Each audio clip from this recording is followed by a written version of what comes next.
Grazie di essere venuti al secondo appuntamento dedicato al progetto Saffo e altro. È un progetto che ha, diciamo, come scopo quello di divulgare, diffondere il patrimonio letterario creato dalle donne. Si concretizza appunto in una serie di incontri, più ne faremo e meglio è. Questi incontri si stanno facendo a livello nazionale in tutta Italia. A Milano c'è la Diana Battaglia che se ne occupa, poi abbiamo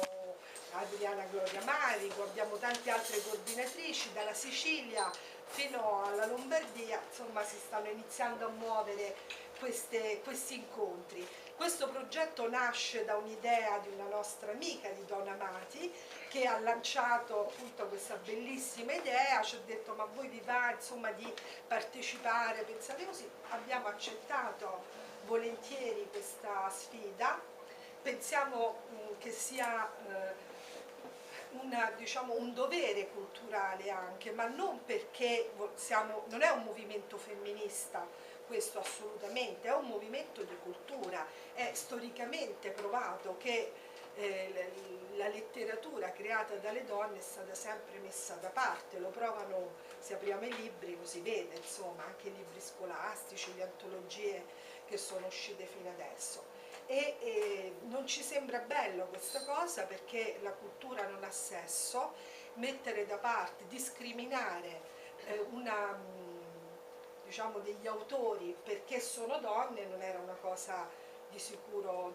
bella, e ce ne sono tante bravissime, quindi ritiriamole fuori, parliamone alla stregua, allo stesso modo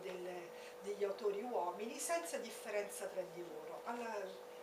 ugualmente, diciamo, per la loro capacità letteraria e non per il loro sesso. Così. Il primo evento lo abbiamo fatto in Campidoglio il 4 di aprile, l'abbiamo inaugurato qui a Roma questo progetto, per l'occasione è venuta anche Donna che forse riesce a raggiungerci anche questa sera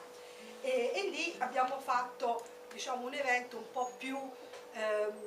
numeroso come autrici, abbiamo presentato ben 5 autrici, però mi sono resa conto che sono troppe perché il tempo, 10 minuti a testa, è veramente esiguo per poter parlare,